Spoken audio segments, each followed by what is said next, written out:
Now let us take one question on how to calculate flood peak of different recurrence interval using Gumbel's method.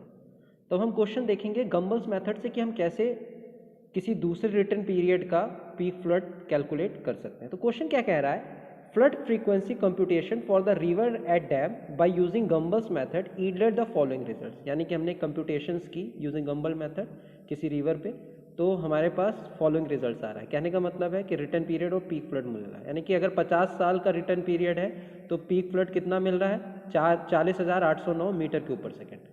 अगर 100 साल का return period है तो आपका peak flood कितना मिल रहा है, 46,300 मीटर क्यूब पर सेकेंड। हमको क्वेश्चन में क्या कह रहा है कि estimate the flood magnitude in this river with a return period of 500 years. यानी कि 500 साल का रिटर्न पीरियड का अगर हमें फ्लड मैग्नीट्यूड फाइंड आउट करना है गंबल मेथड से तो कैसे करेंगे। ठीक है, अब देखिए 500 साल है यानी कि लार्ज इंटरपोलेशन है, तो हमें थ्योरेटिकल प्रोबेबिलिटी डिस्ट्रीब्यूशन है, यानी कि हमें फॉर्मूले से निकालना पड़ेगा। ठीक है, तो according to Gumbel's method the value of variate at any recurrence interval is equals to x bar plus K sigma N minus one.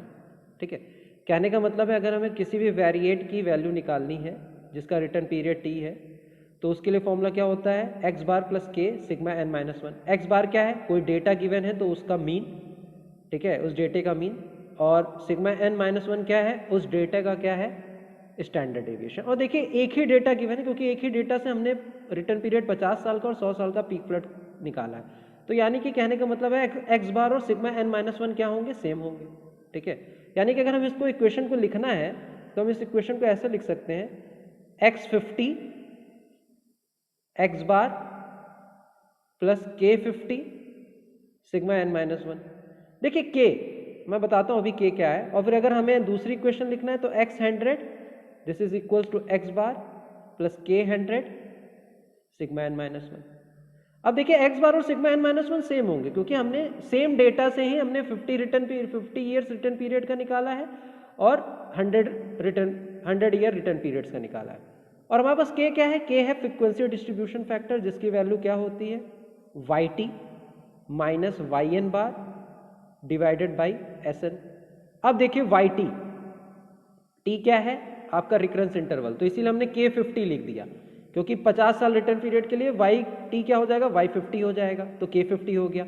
अब वाई एन बार और एस एन मैंने बताया था, Y N bar and S N these depends upon sample size, और sample size दोनों के लिए क्या है, सेम है, तो ये आपके लिए क्या हो जाएंगे, कांस्टेंट हो जाएंगे। यानी कि हर चीज के लिए, हर रिटर्न पीरियड के लिए, क्योंकि सेम डेटा गिवन है तो 50, 100, 500 के लिए ये सब क्या हो जाएंगे, कांस्टेंट हो जाएंगे। क्लियर है, तो हमारे पास ये आ गया। हमें निकालना क्या है, हमें निकालना है x100 x500 ये निकालना है। तो इसके लिए फॉर्मूला क्या हो जाएगा, एक्स बार प्लस के 500 sigma N minus one.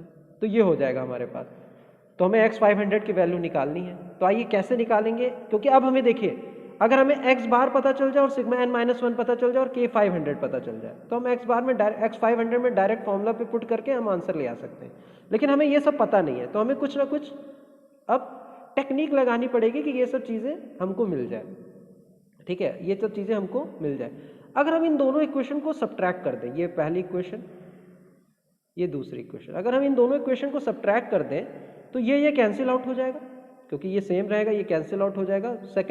First को हम सेकंड से सब्ट्रैक्ट कर देते हैं, सेकंड माइनस फर्स्ट, तो क्या हो जाएगा, LHS क्या हो जाएगा, x100 minus x50, X bar cancel, sigma N minus one constant हो जाएगा, ये क्या हो जाएगा, k100 माइनस k50।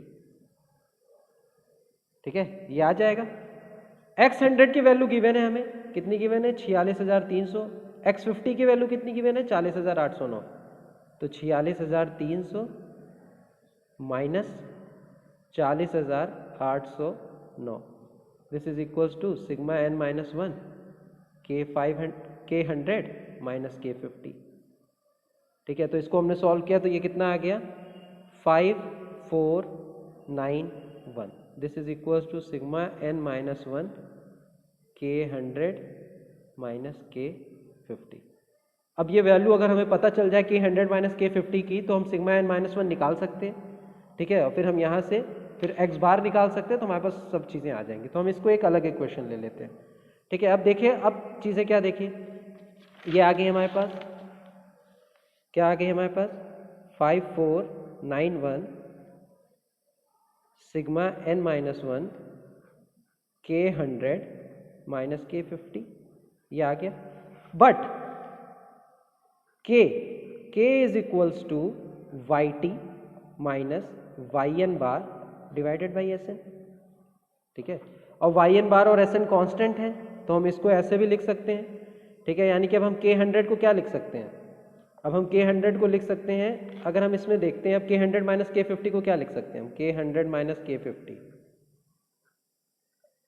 तो हम इसको लिख सकते हैं Y100 minus YN bar divided by SN minus Y50 minus YN bar divided by SN। अब देखिए, YN बार और SN सेम डेटा के लिए कांस्टेंट रहते हैं, डेटा तो चेंज नहीं हो रहा है, सैंपल साइज तो चेंज नहीं हो रहा है, तो ये कांस्टेंट होंगे। तो हम इसको ये लिख सकते हैं Y100 minus Y50 divided by SN, ठीक है। ये लिख सकते हैं हम। अब हम वैल्यू सब्स्टिट्यूट कर देते हैं, ठीक है। तो 5491 this is equals to sigma n minus 1, SN नीचे आ जाएगा, और K100 माइनस K50 को हम Y100 minus Y50 divided by SN बाहर हो गया। अब Y100 और Y50 की वैल्यू हम निकाल सकते हैं, ठीक है। Y100 और Y50 की वैल्यू हम क्या कर सकते हैं, निकाल सकते हैं। कैसे निकाल सकते हैं, चलिए हम देखते हैं।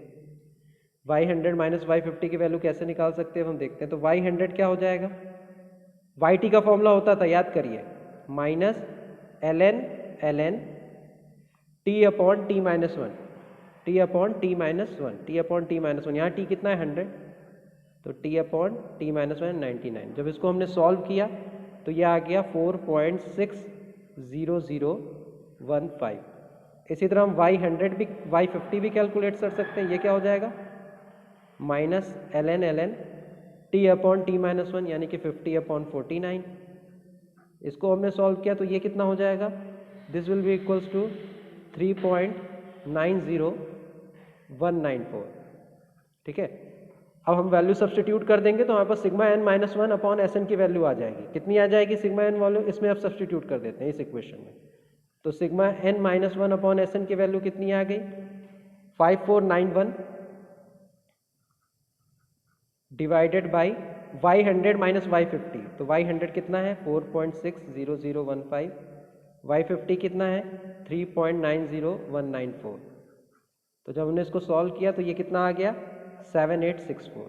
अब ये वैल्यू आ गई। अब इस वैल्यू से हम डायरेक्टली Y500 कैलकुलेट कर सकते हैं, ठीक है। Y500 कैलकुलेट कर सकते हैं और हम X500 भी कैलकुलेट कर सकते हैं। अब देखिएगा, अब हमारे पास क्या आया था, ये हमारे पास K100 माइनस K50 कितना आया था, Y100 हमारे पास ये आया था, K100 माइनस K50 कितना आया था, Y100 minus Y50 divided by SN आया था, ठीक है। या तो हम ये लिख सकते हैं, ठीक है, K100 माइनस 50, हम इसको ऐसे लिख सकते थे, हम इसको लिख रहे थे Y100 minus Y50 into sigma n minus 1 upon SN।